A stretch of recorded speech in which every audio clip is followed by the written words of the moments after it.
focus heavily on community investment, giving more empowerment to the NDCs, making more resources available at a community level so that we can continue to build community wealth, we can expand community wealth, and every time we build community wealth and we expand community wealth, we're improving your wealth at the household level. Because when you have better structure,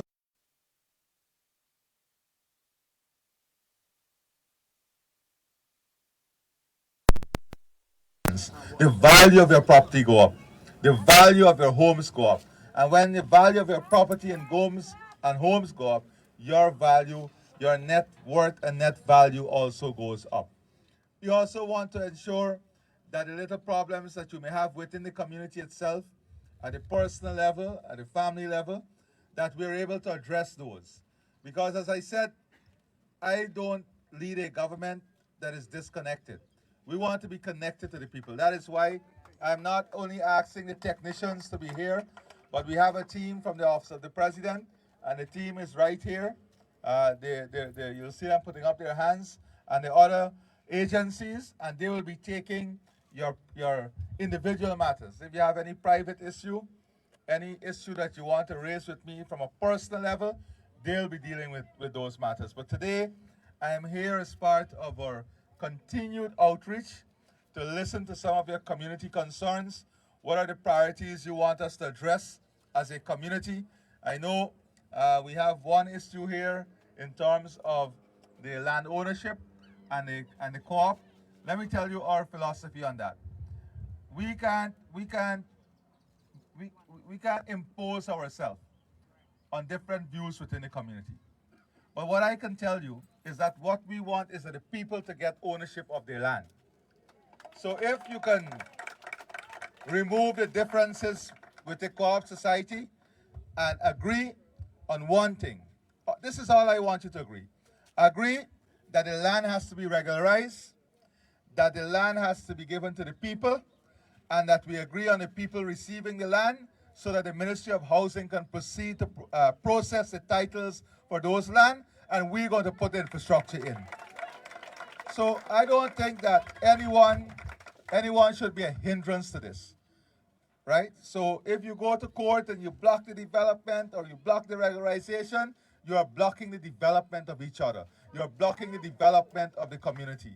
So you have to agree today that if it is that everybody has the same objective, that is for people to get the ownership of their land so they can build their homes, so they can get a title to go to the bank to get a loan.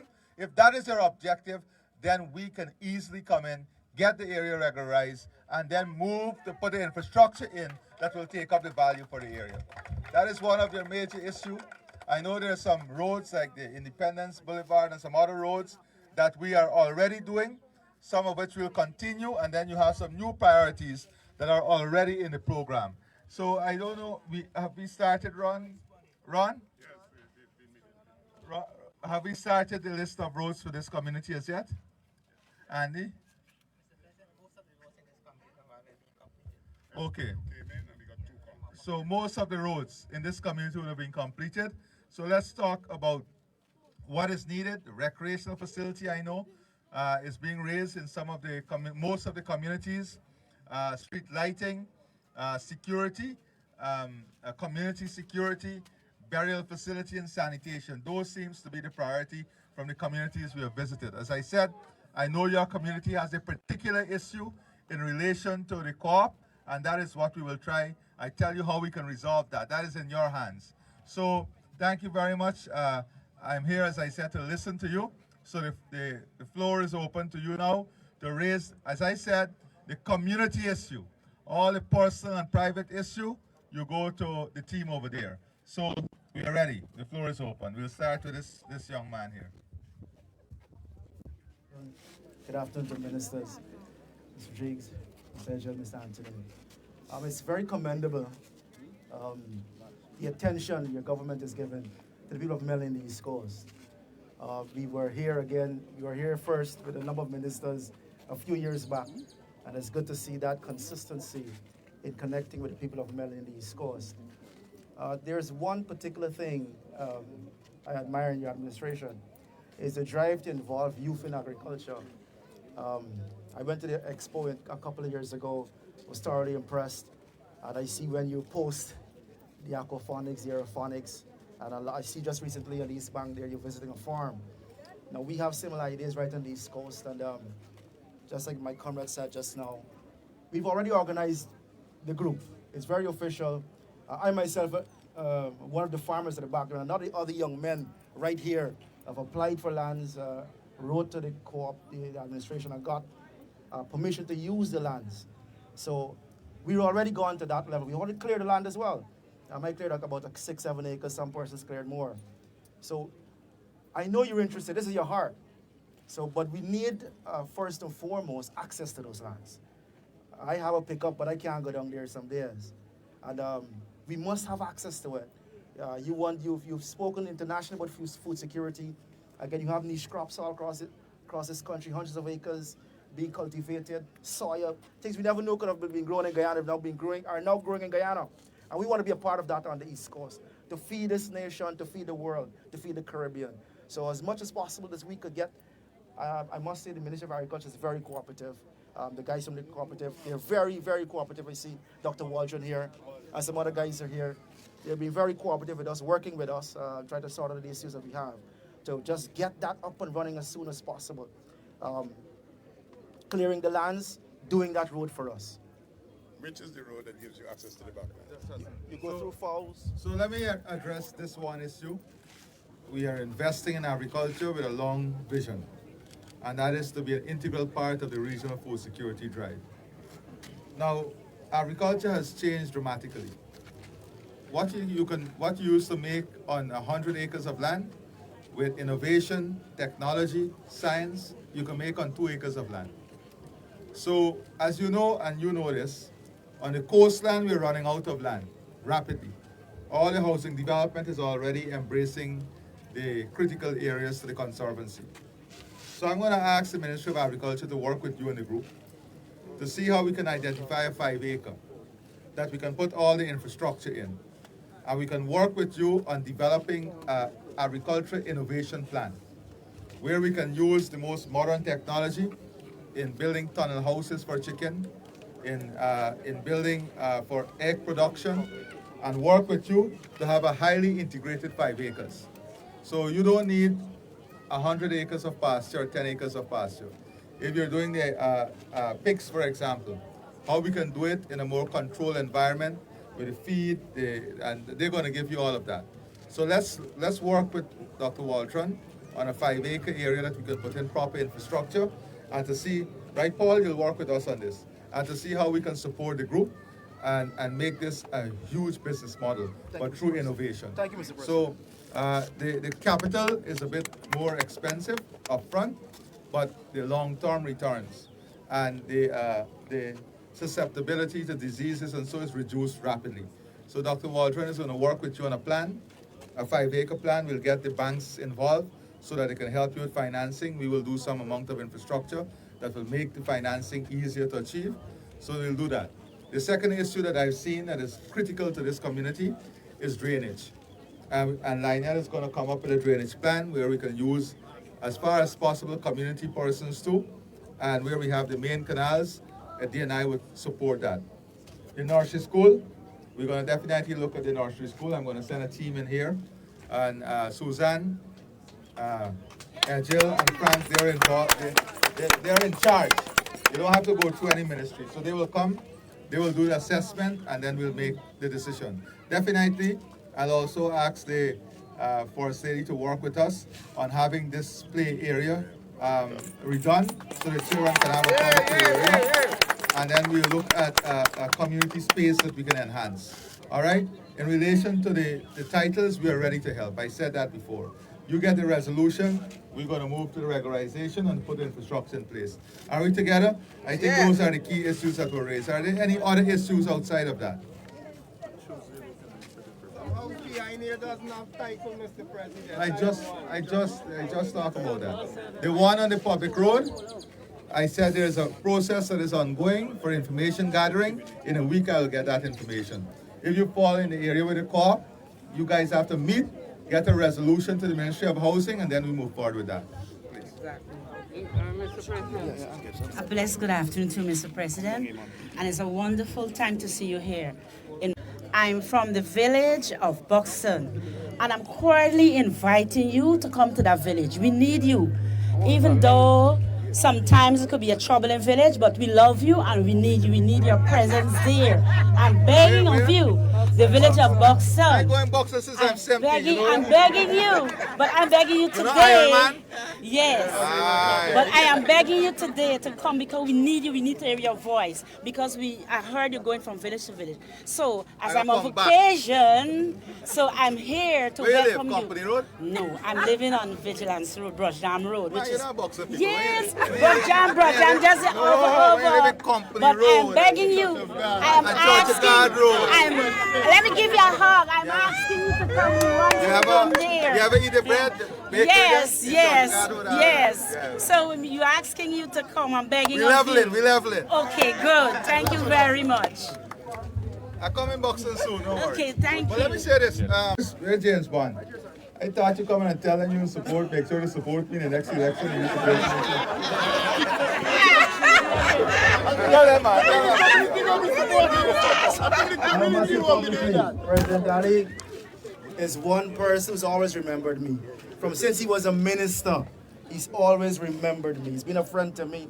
And I'm giving you a second term. I said that publicly, sir. How many persons do you do? It's a lot, it's about 100 now. About 100 So here's something. Dr. Walter will work out the economics for you guys. One Tuesday, right? He's gonna come. If we take 5 acres and we put the pens, the modern pens in, and you do pig rearing, right? The demand on the market is so high and the supply is so low that in a year you can expand the production and we can start with maybe a flock of 20. 20, we can start with 20 pigs, and this is the high breed, high yielding ones. And we get everybody involved. We develop it scientifically, and we also do some of the chicken. So we're gonna coordinate with you, all right? But that is another model, and that is what I'm coming to speak to Buxton about, right? So because food security, food production, Nari is here also. For example, let me give you another example. We're now doing the breadfruit plants, right? Jack, so we want to get back breadfruit production, but not for breadfruit to be sold like how we do it long ago. We have to put these small processing plants in the villages where we can do the breadfruit chips, where we can put it into vacuum packs and get it to the diaspora market. That is what we want to do, right? Because, if you from New York, you look for breadfruit every 2 weeks, right? Imagine if we send it in the vacuum packs with all the seasoning inside in smaller packs. That is what we want to do. That is what we're heading to, okay? So we're going to be discussing this. I'm very, very delighted. You go to many communities and all you hear is, yes, thank you for what you're doing, but more of what we should do. But here I'm hearing how you want to increase productivity, what you want to do, and I'm very, very pleased with that. And so on Tuesday, what time will you come? 1. Well, it depends on you guys. And Dr. Waldron has been doing an enormous job for us too. So Ministry of Agriculture has been doing an exceptional job. So Dr. Waldron is going to come with Nari on Tuesday, and we'll work out various business options for you guys. All right? Good.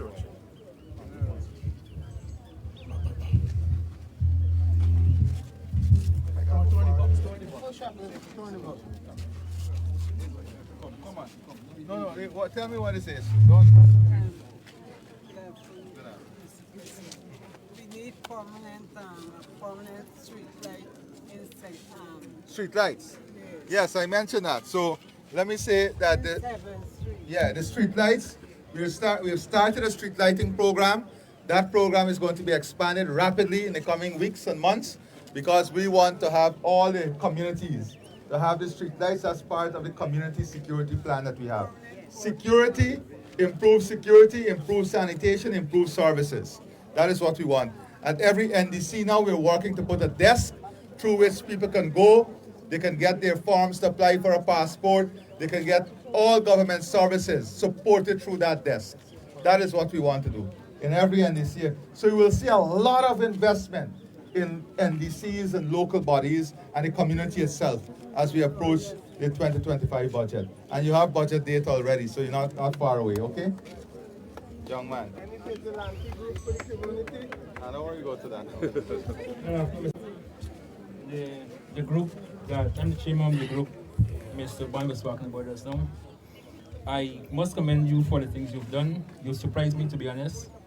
But it's very disappointing to see we have met with the Ministry of Agriculture.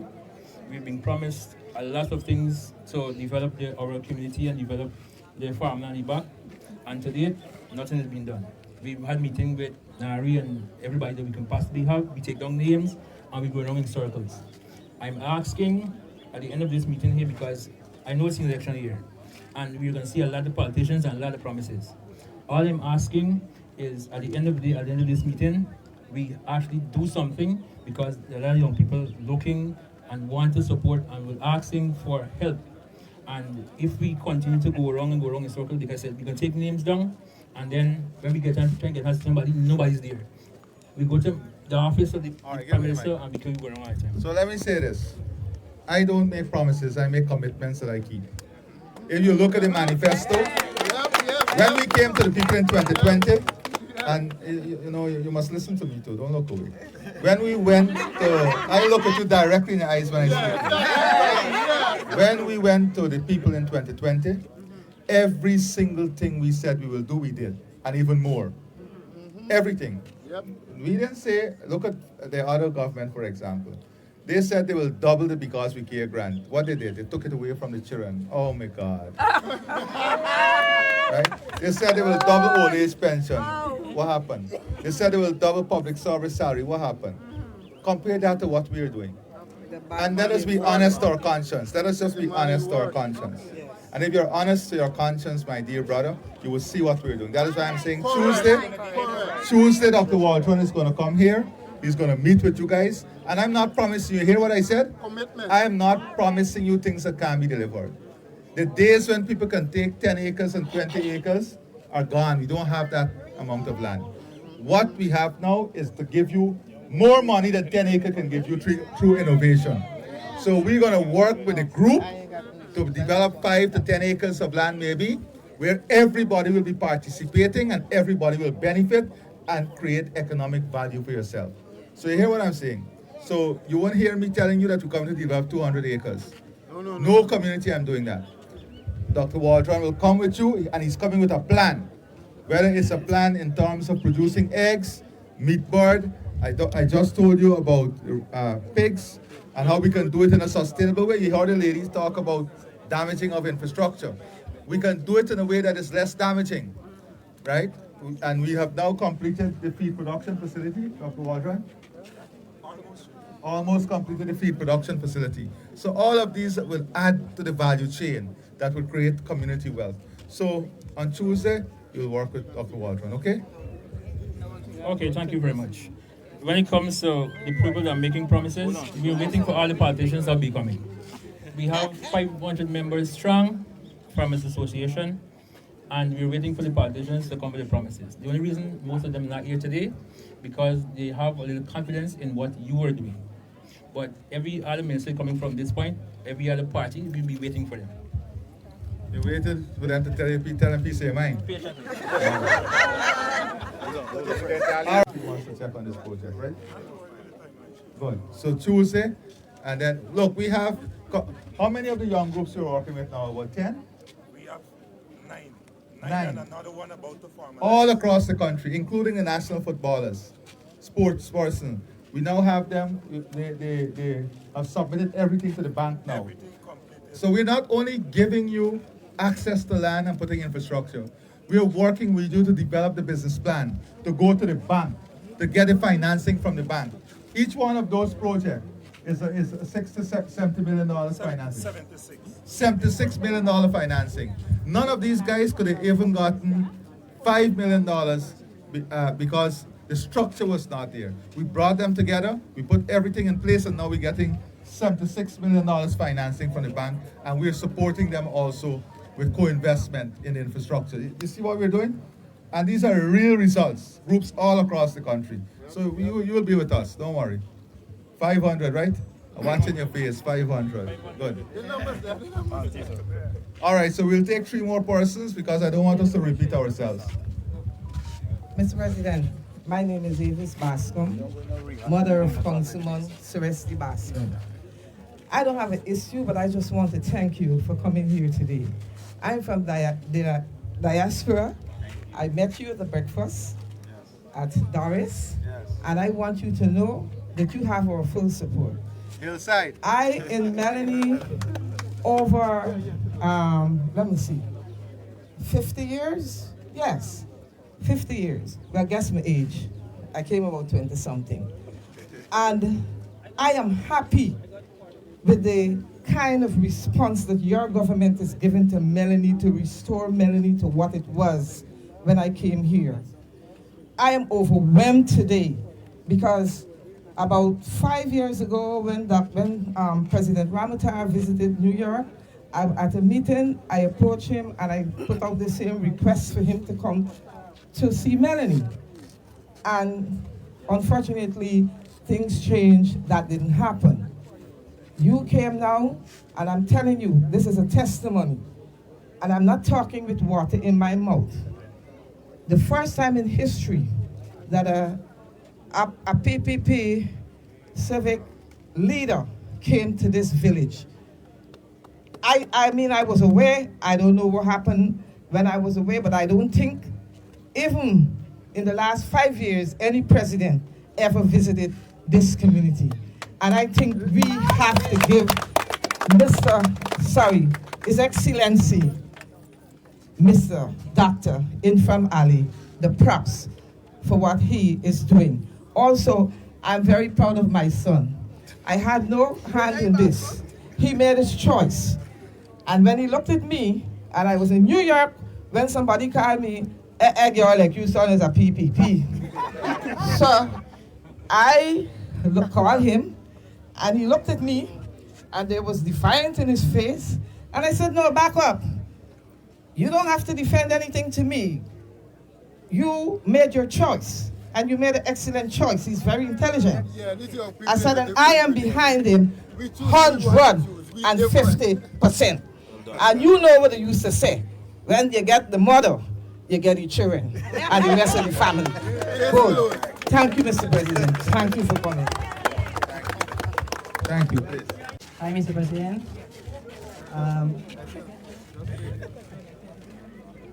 I hope you can understand because I speak Spanish. Well, I play for the football club, Melanie Football Club. I just want to say thanks for coming here. And I just want to ask if you can make a little donation for us, like some balls and yours. Which football club? Melanie Football Club. They got a club there? Yeah. So we can deal with it. Who is the coach? My coach is there. Yeah, nice to meet you, Mr. President. Right, we appreciate the attention that you've been given to Melanie. You know, this is like the first time we see you, your government visits us so frequently, right? So, me and the other coach, We all need. we need some footballs and we need some more gears, right? Friday. Tomorrow you get it. All right, cool. And one thing else we need, coaching is like our second profession, right? I know. Coach Anil, his first profession is welding. So if you could contribute a welding plant to the club, we'll be able to construct our own goals and stuff like that. Okay, so where's my team? From Men on Mission. So I'll get a Men on Mission to work with you guys. Yeah. We will get the welding plant so you can do the training. Where Anil? Who's Yeah. Anil? You're gonna do you're gonna train people too, right? Yeah. In welding? Yeah. Alright? So you can also use it to do some commercial work so you can get some revenue. Yeah, definitely. So we will do the welding plant, we'll give you the equipment also, the safety equipment, and we'll get the football and the other stuff too. This afternoon, you said? No, tomorrow. All right. The welding plant, they got here what happened. You see, we have procedures.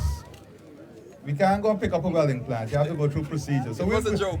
Yeah, I know. We're accustomed to doing things the right way. Yeah, definitely. Trust the process. Trust the process. You remember that, right? Yeah. So take it. Anil, come inside. Hold on. All right. Minister taking it, so go to the minister. All right, thank you very much. You want to say something on the community? Yeah. Okay, last person. Good afternoon to the entire gathering. Thank you, Comrade President, for coming to Melanie. I'm a teacher at Traspe Primary. I'm kindly asking for sports gears and sports equipment to develop the children, other than academic, for them to develop in terms of sports. Traspe Primary. Traspe Primary. You will get that, okay? Thank you. This auntie here? Yes, sir. Come auntie. Come on. Take your time. Take your time. This look like a old leader in this village. Hold the mic up. Mr. President. Right. I will have to stray until from what the issue here. My issue is my cash grant check.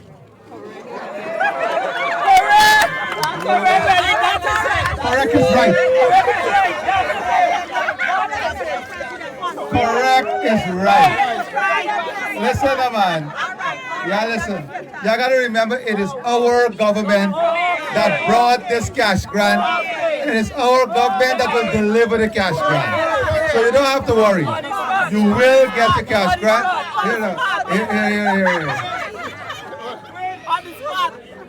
Here now.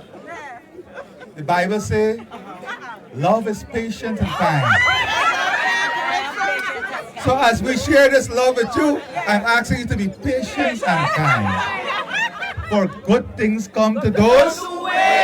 Oh, good. So don't worry, and you will get it. So let me be very clear. They're now working, and let me see. People criticizing the guys in the field. It's not easy. This is the first time we are creating the database. The first time, when we say we have, first of all, you got to get the information. When we said we created the database, some of them jump on television. We are one with my data. Don't give the people your data. That is what you have to deal with. A level of immaturity, political immaturity that is unbelievable sometimes. But I'm telling you, we're working to have all of this completed within the first quarter all across the country. So don't worry. All right? Just one thing to the community. One last thing, and then I go to the other community, okay? Melanie, this community here, this same turnout that we see here now, and more on the day, we young people just want to let you guys know that we're going to ensure that this administration get a next term. This Melanie community here, and more, we're going to ensure and we're going to see to it that this administration get a next term.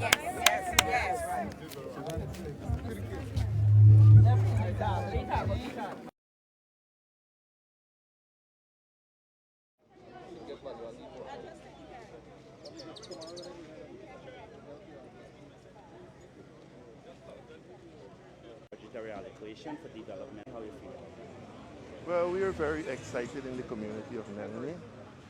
We would have been beneficiaries of the road initiative. We would have already been beneficiaries of Minister Ramson's outreaches. We would have gotten more, a rider more for our ground and some substantial groundworks, not only in Melanie but also in the neighboring communities. And we would like to take this opportunity to say thank you to the government of Guyana on behalf of the Melanie community for the stuff that is being done, and also we look forward to the additional things that will be done. You know, we have heard that about this development and this transformational development, and we're anxious to be part of it, and we want our young people, our teachers, our residents to be part of it. We want to live in a place where we have proper amenities for our children. We want to live in a place where we have proper jobs, proper infrastructure, proper drainage, and we know that this can happen, and we're out here to support that. And are you seeing it happening across the country? Well, I think everybody has seen it. I mean, the biggest issue that we had in our community prior was roads. there is no doubt that this is you know, tackling this is on the forefront burner of what the ministries is going to see. They got persons from all the different ministries out here to, you know, to assist in case there are any problems that arise, and I think I can see it right now. How you feel about it? One love. I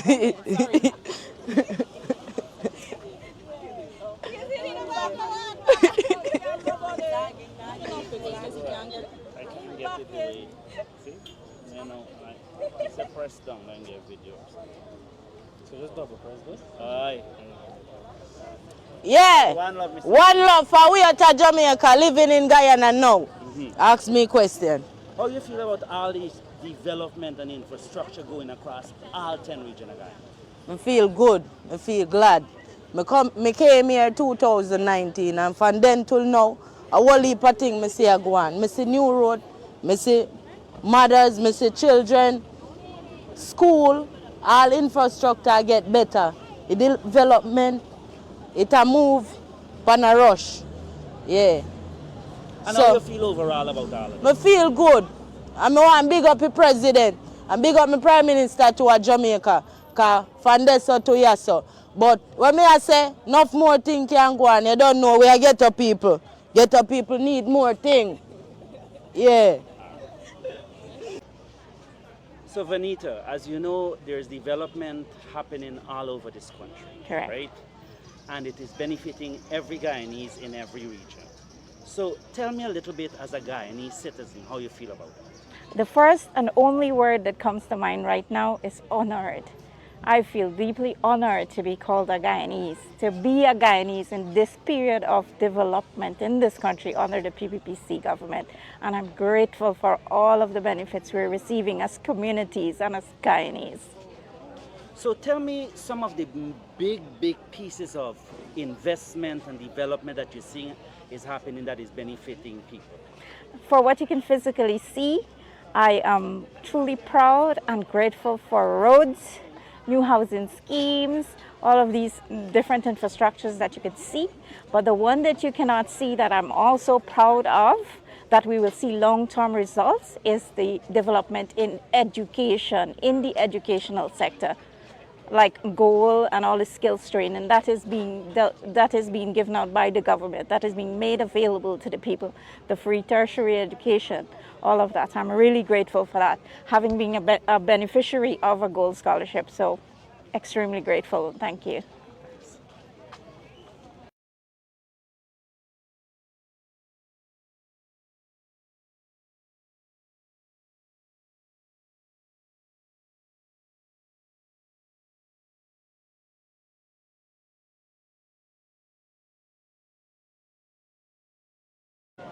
So as you know, development is taking place all across this country.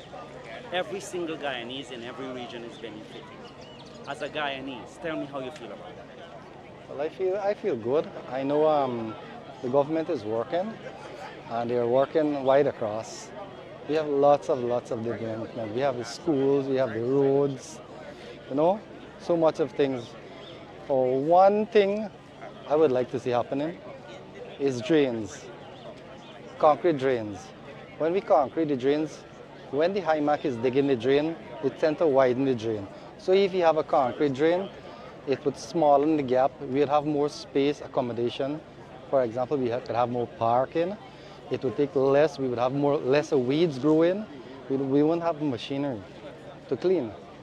So I think that's one area where we should be focusing on.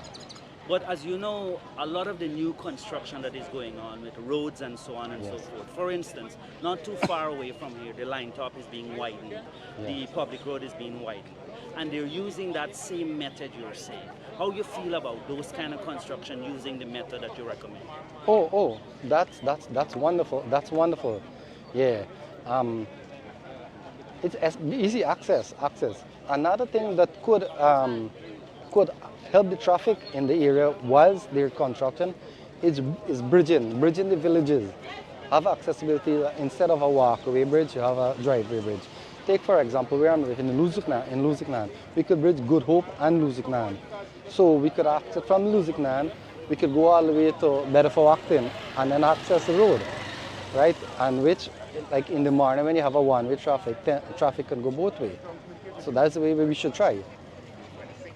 Thank you very much. How did I?